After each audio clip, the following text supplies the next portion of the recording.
Hoje vamos falar de Exu Mirim na Umbanda.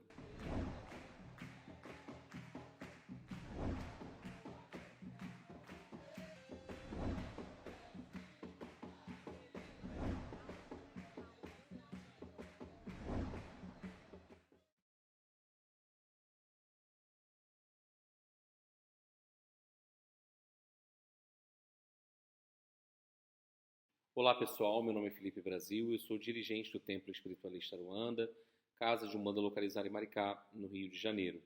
E vamos falar de Exu Mirim na Umbanda. Para mim, quando eu cito esse tema, isso me remete ao início da minha jornada na Umbanda. Antes mesmo de exercer o mediunato, na casa que eu frequentava espiritual, Exu Mirim se manifestava. E para mim, eu imaginava que aquilo era comum em todas as casas de santo. E eu estou falando lá no meu primeiro contato com o Exu Mirim foi em 1987. E depois, na década de 90, eu continuei vendo Exu Mirim e para mim era uma coisa corriqueira. No entanto, numa época que não se tinha internet, algumas pessoas nunca tinham ouvido falar, algumas outras pessoas, quando você trocava a ideia, não sabiam do que se tratavam. Alguns terreiros não aceitavam. Exu Mirim, da mesma forma que nós temos dentro da linha da direita, e aí essas organizações que eu falo são com base na doutrina que eu pratico, entre o que eu estou falando e o que a sua casa, ou o seu dirigente, ou a linhagem de Umbanda que você segue, está certo o que a sua casa está praticando. Então peça ao seu dirigente a instrução e o direcionamento. Eu, quando comecei a minha jornada, o trabalho com Exu Mirim era natural. Da mesma forma que a gente observa que temos um orixá pai e mãe de cabeça, vice-versa, temos uma ibejada na Umbanda formando uma tríade, ao mesmo que nós temos caboclo, preto velho e criança como um tripé de sustentação na Umbanda, dentro da minha prática eu compreendo que todo médium carrega Exu, Pombagira e Exu Mirim, formando uma tripolaridade energética. Vamos pensar aqui, de maneira ilustrativa, na estrela de 6 pontas no hexagrama, onde o triângulo superior traz uma conotação do indivíduo, do homem buscando o sagrado, elevando o seu pensamento ao sagrado, e o triângulo inferior, que aponta para a terra, onde o sagrado encontra com o homem. O triângulo inferior fala dessa relação telúrica, fala de uma tripolaridade onde Exu Mirim está inserido. Da mesma forma que se trabalha, que devemos trabalhar com polo expansor, com polo absorvedor, temos um polo neutro, dentro dessa neutralidade da linha de Exu, do trabalho dos Exus, das Pombagiras e dos Mirins. Então, Exus Mirins especificamente se apresentam numa forma infantil, e aí cabe a gente lembrar, infantil ou numa fase da adolescência da vida, cabe lembrar que o espírito ele consegue moldar a sua forma perispiritual. Vamos pensar o seguinte, eu tenho essa forma, mas se eu quiser às vezes colocar um cabelo grande, mudar a cor dos olhos, eu consigo fazer com recursos artificiais, mas os espíritos conseguem formatar de maneira espiritual a sua maneira de se apresentar. Então, por trás, por exemplo, de incorporações de ibejada, nós temos ali espíritos milenares que trazem conselhos, mas que se plasmam de uma forma mais infantilizada para estabelecer uma melhor comunicação com alguns níveis de consciência. O mesmo se dá com o Exu Mirim. Algumas linhas de Umbanda vão falar que são encantados. Eu tenho o meu respeito, porém eu não concordo. Algumas outras linhagens de Umbanda vão falar que Exus Mirim são pigmeus. Tenho o meu respeito, mas eu não concordo. Algumas outras linhas vão falar que os Exus Mirins, o termo Mirim, que vem de pequeno, como existia tal o caboclo Mirim, como era classificado, que era um caboclo mesmo, mas não era um caboclinho, era um caboclo pequeno. Existe um Exu na Umbanda, como existe seu Tranca-Ruas, seu Meia-Noite, seu Sete Cruzes. Existe um Exu Mirim, que se manifesta dentro da linha dos Exus.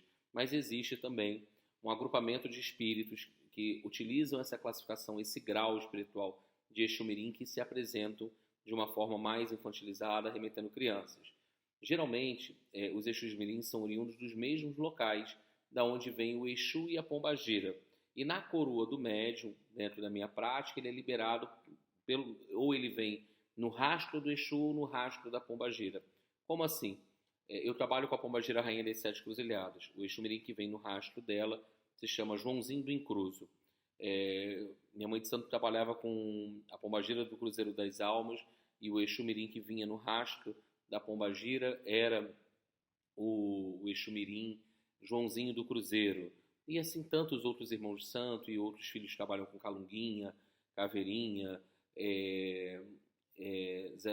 Zezinho da Calunga, Pedrinho do Encruzo, da Escada, Cristina da Figueira. Muitos são os nomes e apelidos que eles usam, que eles apresentam. O que eles vão consumir, né, durante os trabalhos tem relação com a prática daquela casa, com a doutrina da casa. Aqui são oferendados aos Exus Mirins doces pretos, doces de compota, balas, doces cítricos também, como bala de hortelã, tamarino, frutas também vão pegar, ameixa preta, tamarino, jamelão, limão, tantas outras, alguns vão pedir pimenta, e por aí vai o trabalho de Exu Mirim. Alguns, como não há ingestão de bebida alcoólica na nossa casa, alguns pedem em suas firmezas Coca-Cola com cachaça, refrigerante preto, guaraná natural, alguma coisa, suco de uva, algo assim para o consumo. Eu aqui não costumo liberar os Exus Mirim fumarem. E quando eu falo aqui no TEA, eu digo da minha prática, aqui quando eu falo Exu Mirim, engloba tanto entidades do gênero feminino ou masculino. Da mesma forma que quando a gente fala Ibejada, a Ibejada tem tanto meninos como meninas no trabalho. Os Exus Mirins, eles chegam junto com os Exus no trabalho, junto com as pombagiras, ou casas como a nossa, que ou cruzam as linhas, ou dedicam um momento em especial para aquela entidade, começa a cantar só pontos de Exu Mirim para eles poderem trabalhar e darem aconselhamento. São hábeis em corte de vícios, quebras de demanda, em desfazerem trabalhos de magia, dos mais distintos, trabalhos de proteção. Exu Mirim é hábil trabalhador. E a gente observa casas de Umbanda que às vezes não trabalham com Exus Mirins, não tem esse momento, não dedicam um espaço a essas entidades. Eu falei só nome de meninos, né? Mas vou citar alguns de meninas para a gente não se perder. Mariazinha da Encruzilhada, Terezinha da Calunga, Joaninha da Escada, e vão outros nomes seguindo, né? Eles, por sua vez, trabalham na Umbanda de forma formidável. No entanto, quando a casa não dá essa abertura, como eu estava falando, automaticamente essas entidades vão buscar penetrar através de outra linha.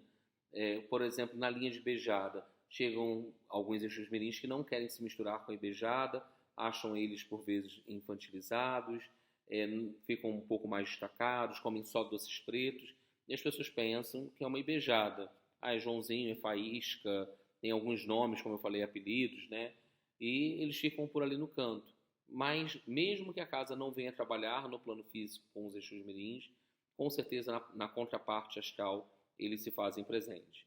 O dia de Exu Mirim, segunda-feira, tal qual os dias de Exu, tem casas que colocam padês, tá certo também, é uma forma de firmar Exu Mirim. Levam alguns brinquedos, bolinha de gude, às vezes pipa, peão, moedas, muitas vezes eles gostam de trabalhar, seta, estilingue, né, bonequinhas, da mesma forma, ou fitas, trabalham alguns com fitas vermelhas e pretas para trabalhar. E o dia associado a essa falange, isso vem desde a raiz da minha avó de santo, é o dia 13 de agosto, que nós elegemos como o dia de Exu Mirim para realizarmos os seus ritos.